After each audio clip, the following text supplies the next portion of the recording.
Welcome back to the channel, guys. Dreaming Out Loud RVing. Today we're going back to school. So if you have glasses, you might want to put them on. Don't want anybody getting a headache during this session. Does this look familiar? We're going to do some learning. Well, maybe not learning. Yeah, we're going to do a little bit of learning. Save your questions. Put your hands down. I'll get to you. Save your questions. Every good instructor has to have a pointing stick so I can point out the important stuff and you can pay attention. Back in my day, we'd come across your knuckles if you're not listening.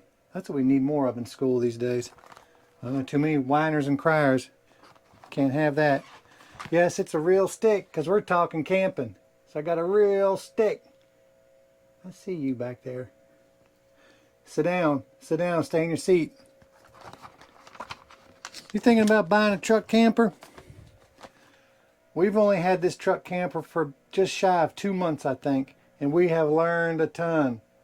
So let me tell you what we've learned, maybe to help you, yeah, you right there, maybe to help you not have any headaches or less headaches.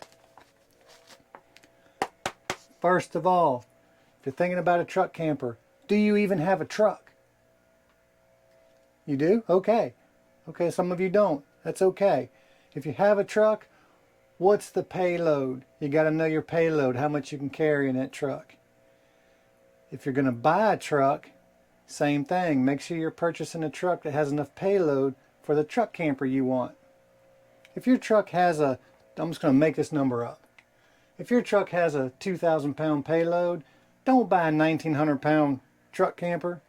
Don't even buy a 1,500 pound truck camper, because by the time you load that thing up, put stuff in your truck, and yes, when you get in your truck, you are part of the payload. Remember that. You don't want to be driving down the road maxed out on payload, and that goes for any camper, but you see people driving around all the time overloaded. You see people in these little Colorado pickup trucks pulling a 30-foot tandem axle travel trailer. You know they're over 30 feet behind that little truck, a good gust of wind. Next thing you know, it's all over the place, and that's tragedy. Anyway, we're not talking about that today. Pay attention. We're not talking about that today. All right.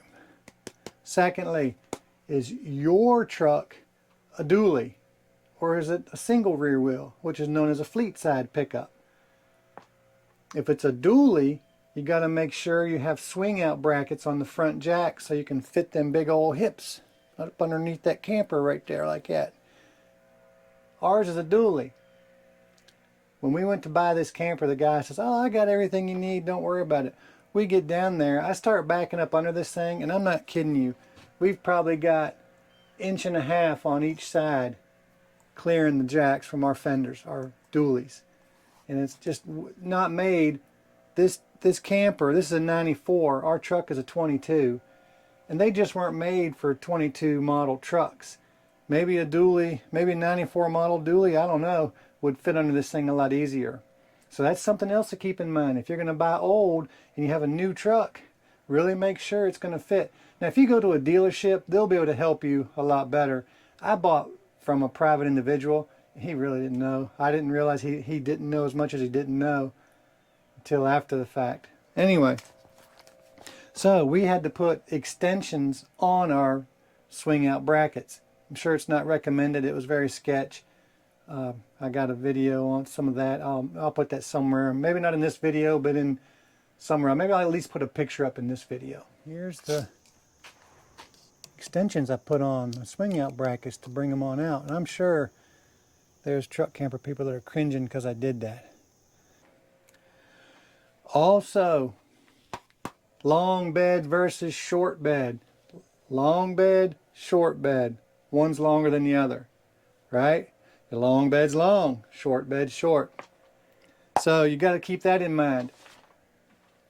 If you get a camper for a short bed, most of them won't go in a long bed. Some of them will, depends on the back end design of the camper, if it hangs down or not for a long bed. Anyway, that's getting deeper in the weeds. So just stick with a long bed camper for a long bed, short bed camper for a short bed. Your life will be much easier. Now, your budget. If you already have a truck, say your truck's paid for. But most Americans, they don't have a paid for truck. If you're lucky enough to have it paid for, well, good for you. All right, so next, what you're going to buy. You're going to buy a fixer-upper like we did. It's the only thing we could afford at the time. We couldn't go buy no new truck camper. Plus, we knew that we didn't want to buy, finance, and a new camper, say $30,000 for a truck camper, and then come to find out we don't like it. Then there we are, in deep on a truck camper that we don't like. We wanted to buy something very, very, very, very, very cheap, next to free, so that we could fix up and have fun with. And then if we didn't like it, we can unload this puppy, you know, and get our money back and maybe then some. So we are in the future going to get, you know, unload this, I'm sure. This is just a stepping stone in the truck camper world. We don't know. Will we get another truck camper someday? We don't know. I don't know the answers to all that stuff. You know, we just go one day at a time, you know, just living, whatever. Living, loving, da-na-na-na. That's a song, isn't it? I think it is a song. All right, back to the class. Pay attention. All right, so we bought an old fixer-upper. You know, we've done a lot of work to this thing. Luckily, it's not structural. It's all just freshen it up. We could use this the way we bought it. But we've always wanted to just have an older camper we could, you know, semi-fix up without being too much of a project. If you're handy enough, you know, find you something you can put a little work on and get it cheaper that way. I've still got stuff to do. I've got this water heater down here. I still got to fix the valve on that. It's leaking, but we'll get to that. So there you go. You have a truck. What's the payload? Is it dually versus non-dually? Long bed versus short bed? And your budget. How much you can afford. What you're going to go in on this camper you're going to buy. Okay, if you watched our video where we brought this thing, is my stick backwards? No, I think that's the pointy end. Squirrel. If you watched our video where we brought this truck camper home and we had the cheap Harbor Freight tie-down straps, knowing what I know now, I would have never done that. I'm thinking, it'll be all right. And it was. We made it. No worries, no problem, no damage, nobody hurt, nothing. No truck campers were injured in the making of that video. Tie downs. You've got to have good tie downs. Your turnbuckles and your mounts. They have Brophy mounts that go down in the stake pockets of the truck. You know, for a real light truck camper, you could do that. But we bought torque lift frame mounts. That's the only thing that we got a lot of money invested in. Over here on Bigamous Bootius. So we've got these frame mounts here. If I can get you under there, get this thing to see, and it goes right up onto the frame. It was easy. They were easy to install. And you got the extensions you slide in here, and it comes out. It's got the anchor points, and in the back, it's just square tubing. Goes right into your hitch, and you got a couple bolts. Bolt them on there. And again, it's got a slide in here to come out for your anchor points. You know, those were, we looked online, marketplace, couldn't find any. You know, they were on there for $300-400 for the whole set, but none of them for our truck application. So we did buy those new, and they set me back $900, right? All my tip money gone, but at least I had it to do that with, and got those truck mounts. So those are brand new frame mounted anchor points. When we got this truck camper, the guy gave us turnbuckles. Okay, here's our turnbuckles the guy gave us. See, it's got this big threaded end with a hook on the bottom. It's got a hook on the top, and it's spring loaded. So, see, this spring doesn't really work in this one, but you're only supposed to tighten it to where about a 1/4 inch comes up so it can move. Hooks on the side of the camper. See, this one doesn't even work. He gave us his leftover junk. But anyway, so that's what you got. And then that'll go down to the frame mount on the truck. So what I've learned since then with these, I was told I had them on upside down from my previous video. Well, I got looking at other pictures and people have them on either way. So I'm just going to leave them the way they were. They're working fine. I was told that when you hook them on the frame that hook, because it's spring loaded, only should come out 1/4 of an inch. You tighten it down till that comes out 1/4 of an inch, and I think that gives it 300 pounds of pressure for when the camper's moving, because you want the camper to move some, believe it or not. I didn't know that either, right? Didn't know that either. You do want the camper to move some, because if it's rigid, where it's hooked to the camper, you hit bumps and stuff, it'll pull your anchor points out of the camper or damage them. I didn't know either. So there we go. We're both learning here. This is learning. Told you we're going to learn something today. So keep that in mind. Definitely invest in good mounts for your truck camper. I want to get the fast guns, which is a different type of turnbuckle, but that ain't going to happen. Those things are almost $1,000 for a set. So we ain't getting them. We'll go back to the Harbor Freight, Hobo Freight straps before I do that. But now, hey, Torque Lift, you want to send some of them over this way to Dreaming Out Loud? Hook us up. All right, so you want to have good mounts to secure your camper in the bed of the truck. All right, pay attention. Wake up back there. No sleeping. Okay, you got different types of truck campers, with and without slides. You got the pop tops, you know, pop top. So just depends what you want. Now the nice thing about the pop tops, you got low profile, so when the top comes down, it's low profile on your truck. Probably a little bit better gas mileage. Ooh, speaking of gas mileage, check this out. Going to Virginia, here's a picture of my gas mileage. 300 miles. Not too shabby. All right, coming back, we went off to a little camping spot. Took a little longer getting back. Look, check out the gas mileage. Not too shabby, huh? And that's with this truck camper. This truck camper is right around 2,200 pounds dry. So it's 2,200 pounds sitting in the back of our truck, unloaded. We don't have a lot on it. And then you got us in the truck. So you know, that adds a couple hundred more pounds there. Always remember, you are payload in your vehicle.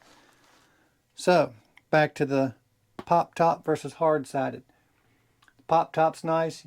You're low profile. And you can get them, a lot of those are a lot more inexpensive than the hard-sided like this, if on newer ones. I mean, this one was cheap, so. The disadvantage to a pop top is it does have the canvas all the way around the top, so it can be cold when it's cold, you know, outside, and it might be harder to cool, but I don't know any facts on that. So keep that in mind. If you're going to do a lot of cold weather camping, you might want to look for something like this. It has more contained and less leakage. All right, another point, something that's talked about a lot in the truck camper world.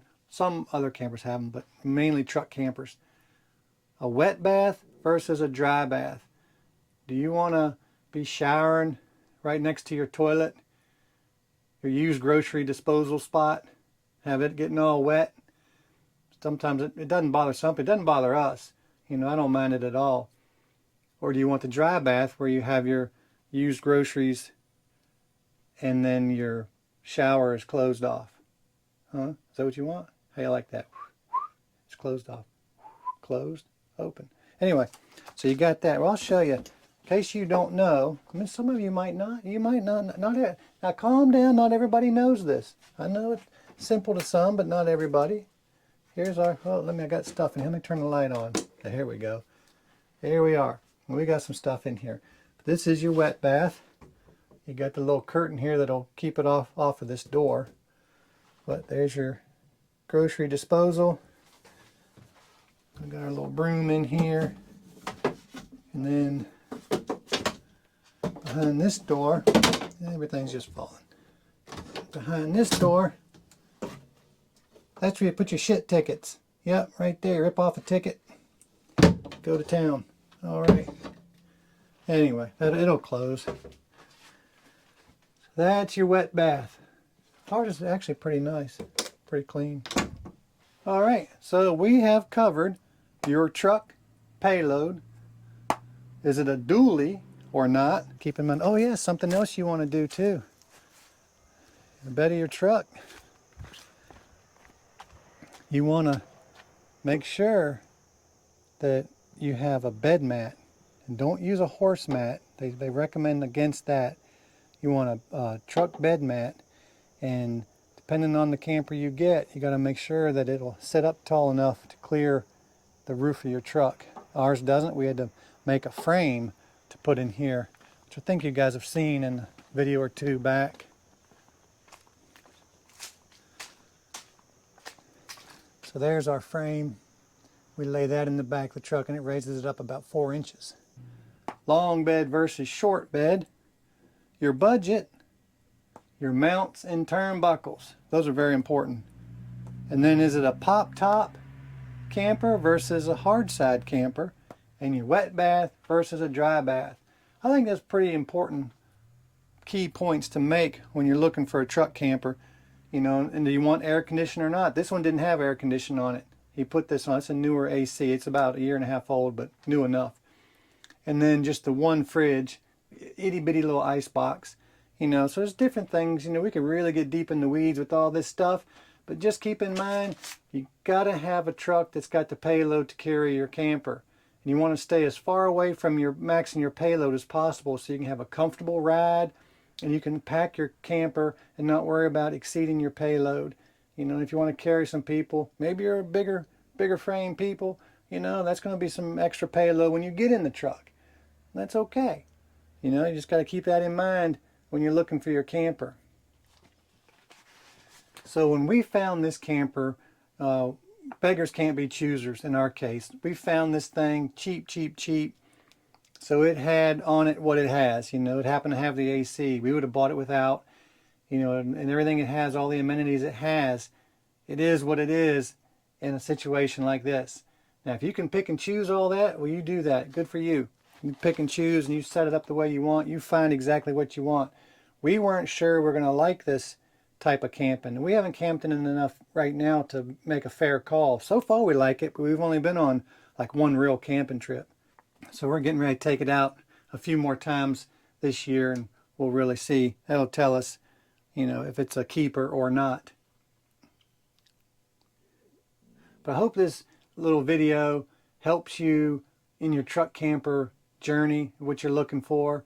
Maybe you didn't know some of this stuff. I didn't. A lot of this stuff I had no idea. I've watched a lot of truck camping videos, you know, and I see things and I hear things, but I didn't really know until we got this unit, you know, all there is to know about them. And that's like with anything. So we've had just about every type of camper, you know, over the 100 years we've been camping.